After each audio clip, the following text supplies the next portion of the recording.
guess what? I got a fever. And the only prescription is more cowbell.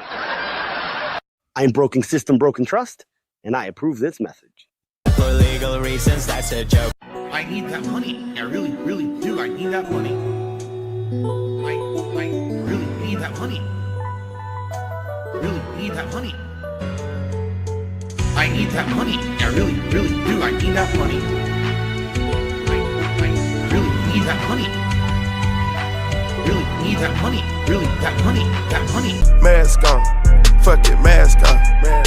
Mask on. Fuck it, mask on. Oh shit. Here we go again.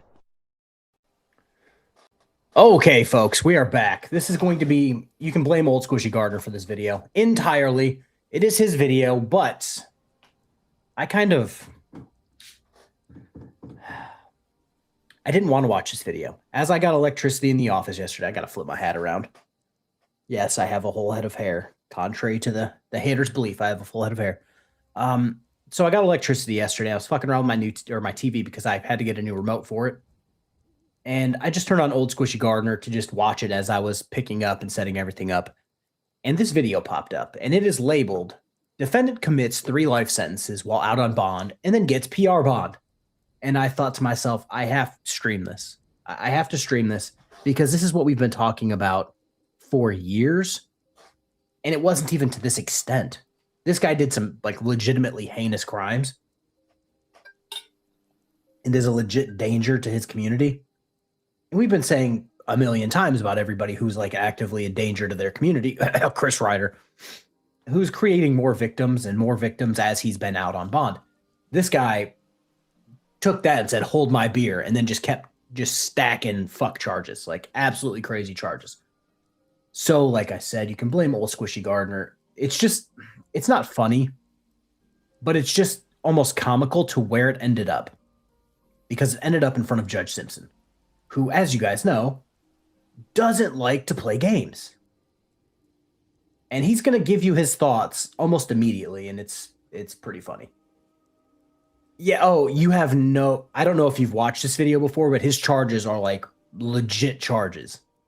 And didn't make it 50 days from being released from that before he's back in police custody on these felonies. Court does call the case of the People versus Mario Floyd. Good morning, Your Honor. Ashley Longing, Office for the People. Good morning, Your Honor. Marcia Creighton on behalf of Mr. Floyd, who I believe is attending via Zoom. State your name, please. Mario Floyd. Yeah. This is People's Motion. Yes, Your Honor. Thank you so much for setting this very quickly so the people could be heard. I know the court has reviewed the motion. I'd like to start with a couple of housekeeping matters. Yes. I know Ms. Preacher got appointed this morning.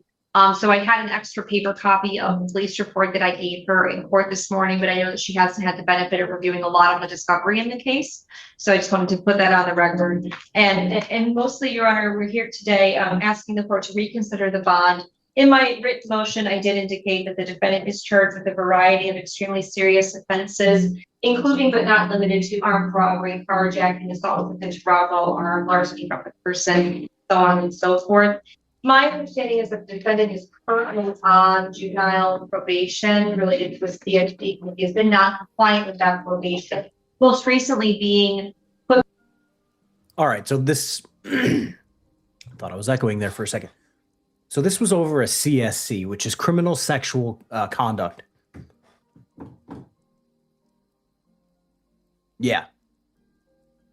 So he was out on bond for that. I understand that, like, how to word this correctly so that I don't get clipped out of context.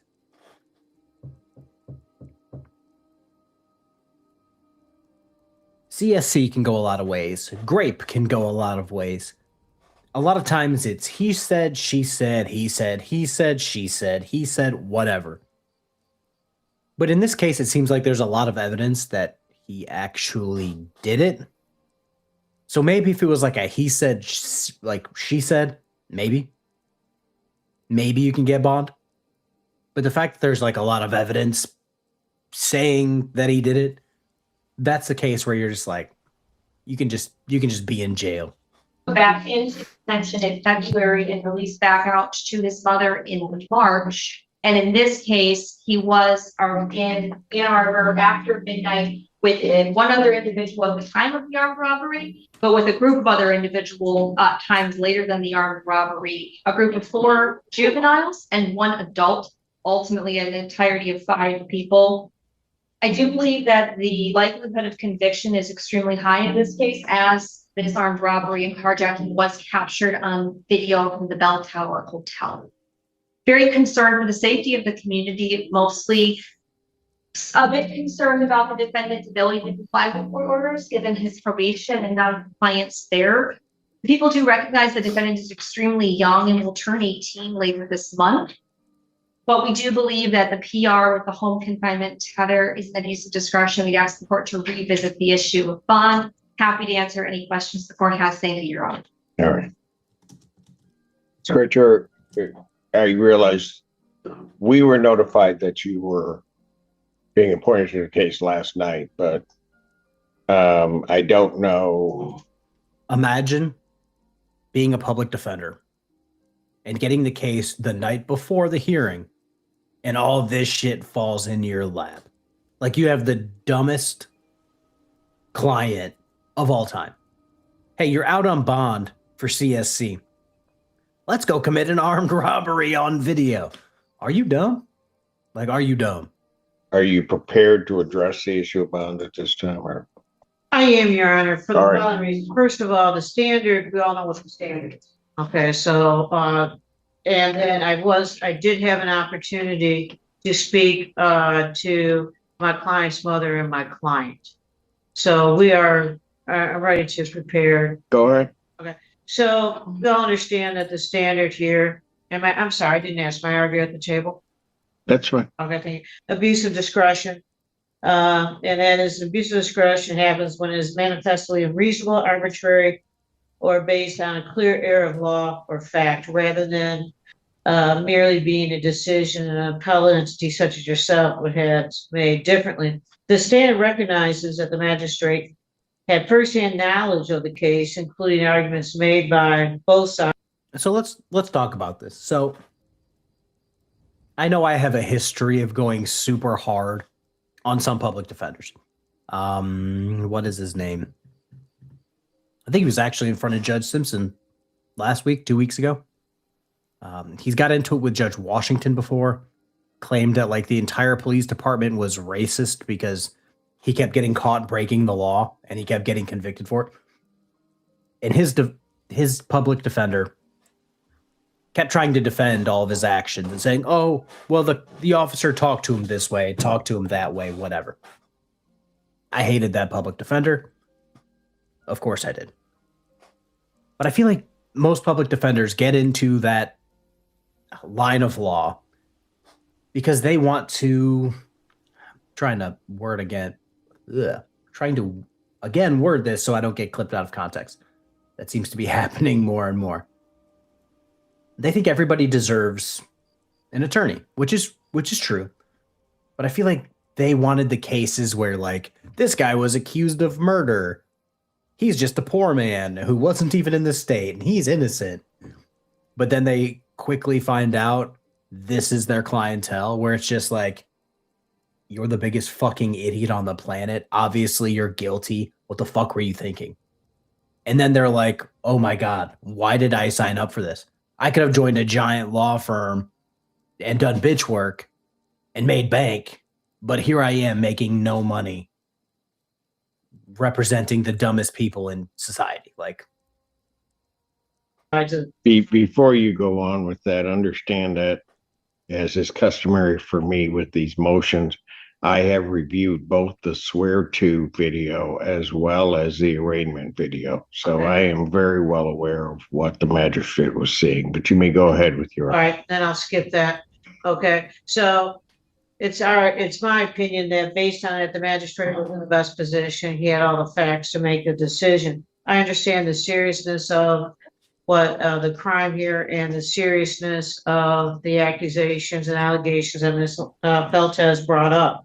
My client here in the courtroom His mother is here. He has family support. I've spoken with his mother and she is willing to allow him to come back into her home. How do I reconcile all of that with the fact that this defendant now faces 3 life offenses, was on probation for a CSC third, did not comply with that probation, was basically detained in the detention center by Judge Conlon for a period of about 30 days plus, and didn't make it 50 days from being released from that before he's back in police custody on these felonies? Well, you reconcile it this way, Your Honor, because, you know, it's a tough question to answer, but I'm going to do my best, okay? You reconcile it because he, in speaking to his mother and speaking to him, he understands the seriousness of this, and that's how you reconcile it. I mean, I get. Clearly, he doesn't understand, because if he understood, he wouldn't have done the first crime, and he wouldn't have got immediately bonded out and done the second and third crime. It's this is why I give public defenders so much shit. It's like, I understand he's your client, but you have to use your brain and have morals, I guess. I'm not going to fight to get this guy out of jail. I'm going to say, for the good of society and for the good of you, you need to stay in jail, because you've already proven you're going to fuck up your own case by doing something else. So no, you can stay in jail and maybe I can help you out on these charges.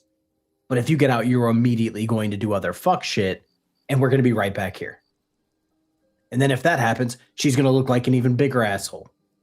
Where the court's coming from, you know, but this motion has to be, you know, addressed. And, you know, I appreciate the court listening to my arguments, but I think that there's other ways to ensure public safety. And that. How do I not consider it an abuse of discretion where the co-defendant, as I'm to understand from the swear to, was standing between the victim in this case and the vehicle in a position that it's believed was going to stop the person from going to the vehicle, that this defendant actually pointed a pistol at the person, then struck the person with that handgun and took the phone. And this defendant did all of that. He has a PR. The other defendant who was standing there equally is liable for what's going on. But that person gets $100,000 cash surety bond. None of this, I'll be honest with you, and again, I'll listen to you, but I'm telling you from where I'm starting, none of this makes any sense. I must have missed that. I must have missed that when I watched this the first time. So apparently, the person who did less in the video got $100,000 bonds, and this guy got a PR bond. How the fuck does that make sense? That's one of the dumbest things I've ever heard. And I've covered some fucking dumb shit on YouTube before. But this might take the cake. That's to me. Well, I can appreciate the court's candor. The court's candor. The court's going to make their decision. And, you know, that's the court's prerogative to find an abuse of discretion. I mean, I don't have information as a swear to. I don't have the $100,000 bond that was set on the co-defendant. All I can say is that I believe it was Magistrate Odatello made that call, and he had the information. He had all of this information, I presume, because I haven't seen that video. I'm assuming, and maybe I'm incorrect in assuming, but he made that decision based on the information that they have. Now we're here, and if the court feels it's an abuse of discretion, it's within its power to do so. I'm saying that if the court is, you know, just apply the standard that I rattled off earlier, My client has family support. My client, I've had a conversation with him. He understands that whatever court order said is followed. Maybe it's just me. I think my chat is old enough to live through the beginning or the prime of the generation that I think my generation ended. He has family support, blah blah blah. Yeah, this is what my family support was when I was growing up. Hey, if you do something really dumb, I'm going to beat the shit out of you. And I think a bunch of people in chat can go, oh yeah, that's how my parents were. If you were going to do something stupid, you were going to pay for it. And it seems like good old Mario Floyd here didn't have that. He had the, do whatever you want, I'll be here for you. Which is causing what we're currently seeing in today's society. Like, that might sound fucked up, but guess what I didn't do? I didn't fuck up because I didn't want to get the shit beat out of me. But hey. If he's able to post bond and release on bond, then that he has to follow his court orders. The family is suffering through financial hardship. In the home, it's a single mother home. There are 5 children, including my client, so there's 4 still at home, and she is the sole provider. So I'd ask the court to consider that when assessing bond, that, the family high bond would be financial hardship, and if possible, allow him to have a 10% privilege run. Thank you. Ms. Feltus. Okay, so now the prosecutor's going to get to talk, but before that, I'm going to talk. If your family was, I'm reading this comment because it made me smile for a little bit. If the family was properly supportive, they wouldn't have spent a dime getting him out. Yes, you want to steal a candy bar? Maybe I can support you. But CSC is where I draw the line. Armed robbery is where I draw the line. Does that make sense? In my head, that's common sense, where you make it very clear to your kids, these things are not okay. And Mario Floyd's like, no, I'm actually going to do these things. Because it is my birth, Your Honor, I just have a couple of more things I'd like to point out for the court. I want to make sure it's very clear. This firearm was a BB gun. It was a pneumatic gun, but it is incredibly realistic looking. I would ask if I've shown this to Ms. Kracher, if the court would consider looking at a photo of this to see how realistic this looks. I do think it's important when we talk about this to realize that. If there's no objection from defense. No objection. It's not labeled or anything, Your Honor, and I'm not admitting it, but I just want the court to see the firearm that was recovered. I didn't say the weapon. I didn't say firearm. I should say weapon. In my experience, this looks like a Glock, Your Honor. And honestly, it is amazing to me how realistic it is. It's no orange chip. It's completely black, the dark gray black. And the last thing that I will just let the court know. I've already covered. I'll rest on everything I've already said. Thank you, Your Honor. Anything else, Ms. Kirk? Just what I already said before, especially about the financial hardship of any high bond would produce on the family, Your Honor. Thank you. The court, upon receiving the people's motion, they've indicated, read the motion, reviewed the swear to. I also reviewed the arraignment so that I could fully understand what information the magistrate may have had at the time that the decision was made. I tried to give deference to the magistrate's decision regarding this. I will be quite frank with you, it is impossible for this court to do that in this case. The bond as set in this case, with all due respect to the magistrate, it's illogical to me. It makes no sense. I have someone, as I previously indicated, who is on or under sentence on a CSC 3, has not complied with the conditions of that probation how would I even believe that that individual would comply with just conditions on bond on a capital case times 3? It doesn't make any sense to me.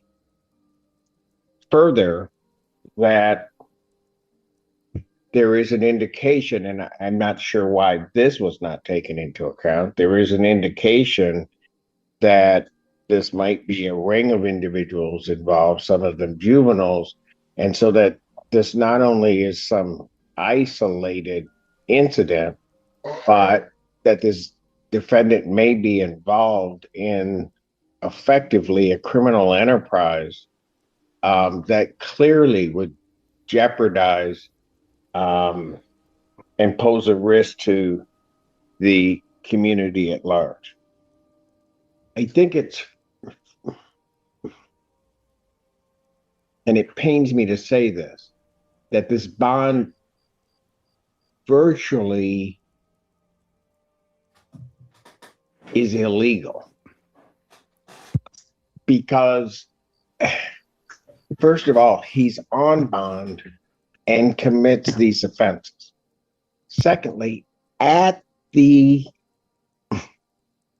swear to, it was very clear that all of the elements necessary given this charge, all of the elements there regarding the presumption or of guilt or the likelihood of conviction were there, that quite frankly, I'm not sure why his bond was not denied. We don't, in a lot of cases, get to see that, or certainly not at the arraignment stage, wouldn't be able to make that finding that this likelihood of conviction is there. This one is very clear. He's caught on video. The specific question was asked by the magistrate. So this is actually making me happy, because Judge Simpson is saying right now what I've been saying in my videos for years. I understand that everyone is innocent until proven guilty, but in 2026, a shit ton of the time, it's not a he said, she said anymore, or a this person versus this person. It's on video, or there's a camera or something of this. And people can go, yeah, you're innocent until proven guilty, but you're on video committing armed robbery.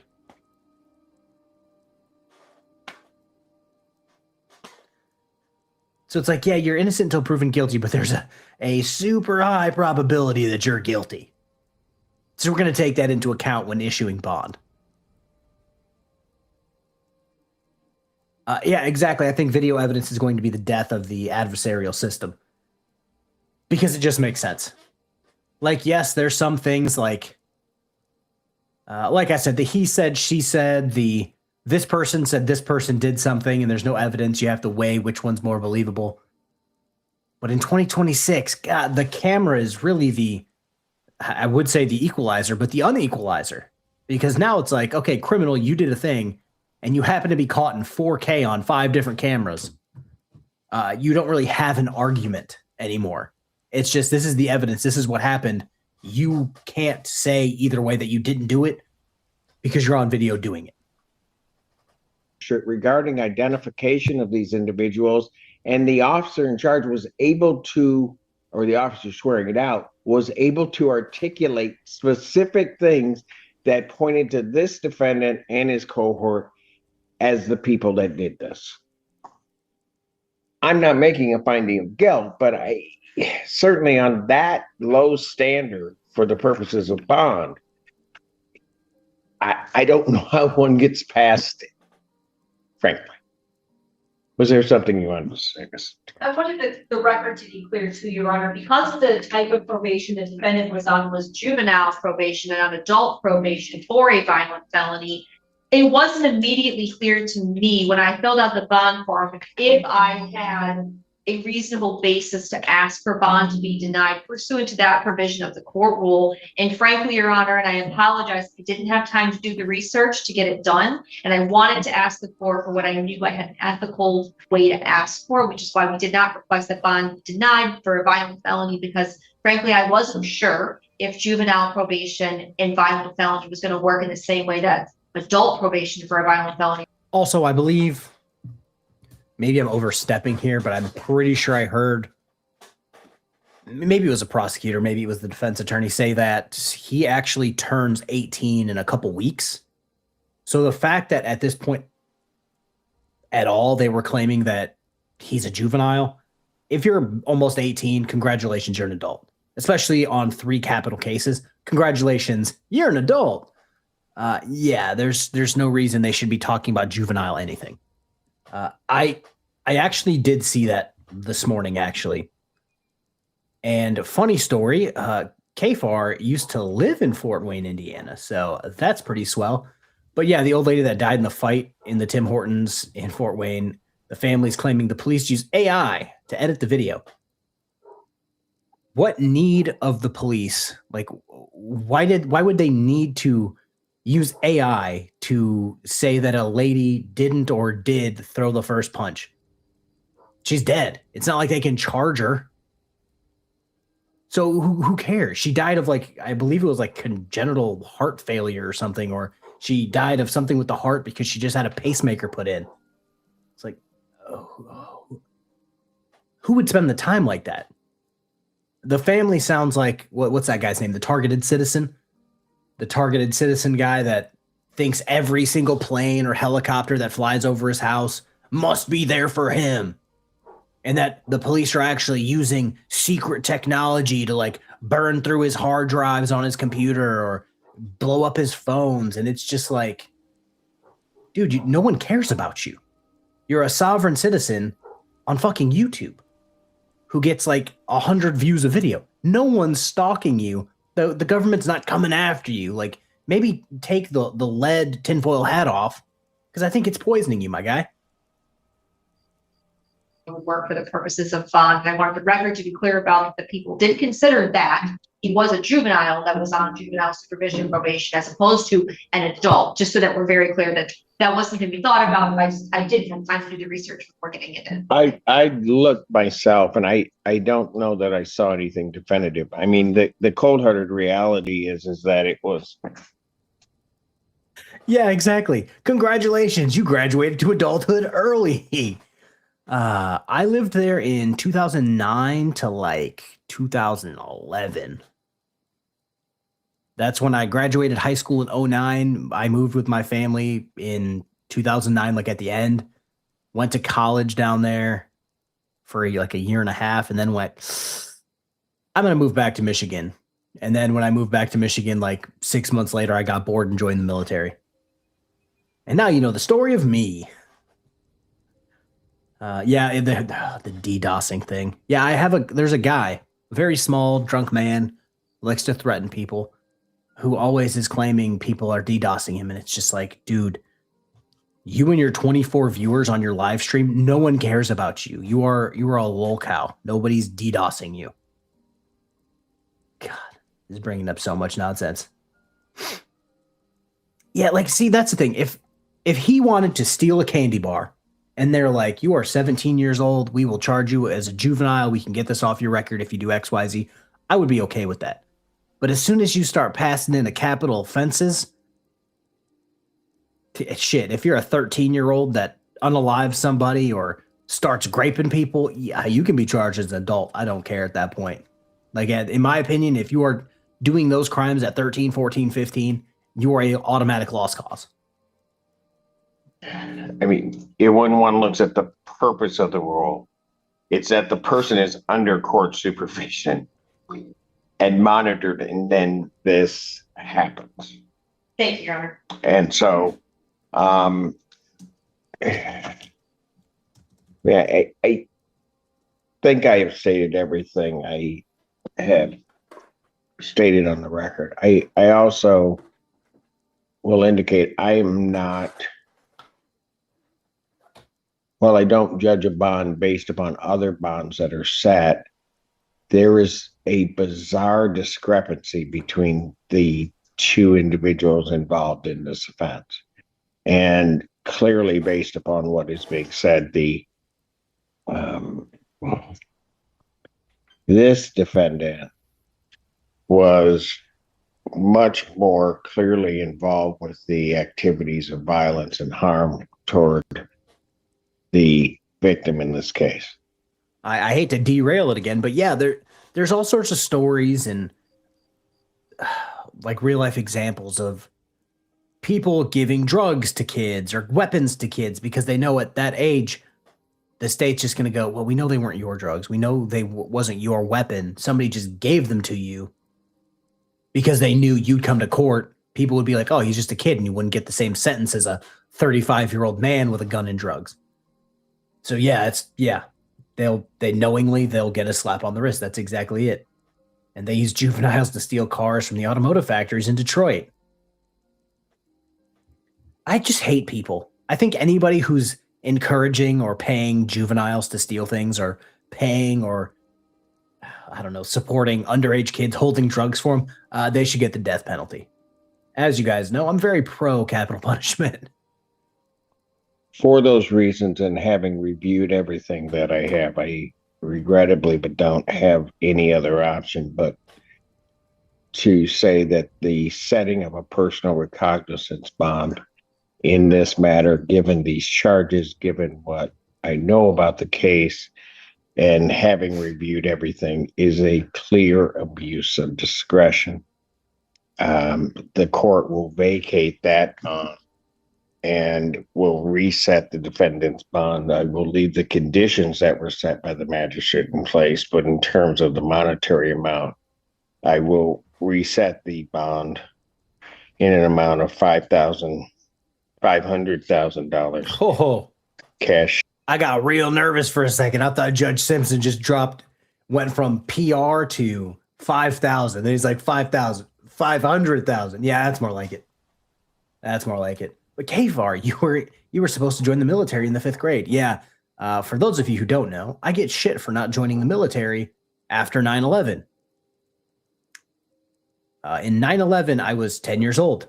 I was born in 91. I was 10. I could have been the little drummer boy. That's about it. Charity. Before we consider a 10%, Your I will not, and mainly also because I don't know that the defendant being on probation violating this, my opinion is he's not entitled to it, and I'm certainly not going to exercise my discretion to grant. Thank you, Your Honor, for considering that. Just had to ask. Thank you. Thank you, Your Honor. I will also let the court know in the schedule for probable cause conference in 6 days.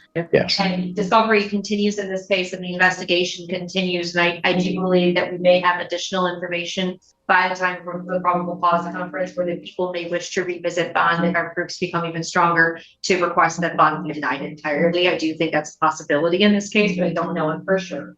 Understood. All right. Anything additional? That's the people. All right. Thank you. The other, in my understanding of how this works, he sat on the 28th. That is my understanding, yes. Yeah, that's correct. And he is going to be transferred to our jail on the 29th. Yes, correct. So I don't know if you're aware of that, Ms. Craig. I appreciate that, Your Honor. All right. So see everybody on the 28th. Then. May counsel I approach. You may. Thank you. All right, that's the video, guys. That's the video. We're gonna stop sharing there. Yeah, I think we're all in the same boat where we're all like 5,000. That's it. That's all he's gonna get. And then he immediately was like 500,000. Like, my bad. Like, yeah, 500,000 is solid. I'm okay with that.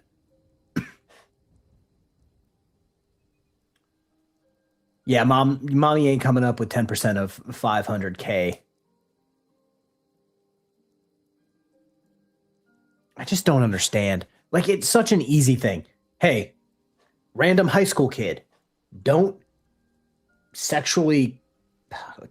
criminally sexually assault anyone, and don't commit armed robbery. Like, it's super simple. Do you know how many times I thought about doing any of that shit in high school? Not once. Not once. But okay, now begins a long day for me. So I'm going from this. I'm sending you guys over to Stuart's Body Cam Reaction, Legal Fiction. I'm sending you guys over there right now. I know Boot is live right now, so I might hop up on with Boot.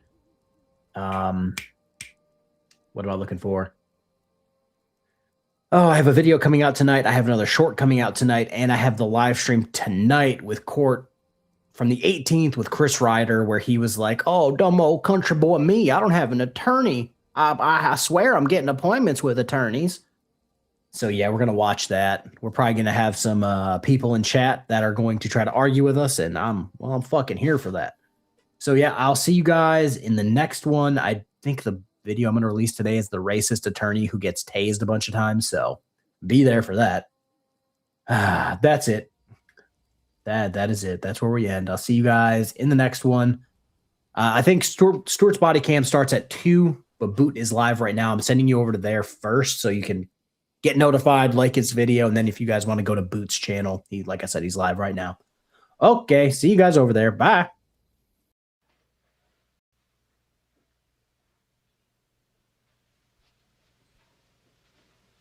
You're still here? It's over. Go home.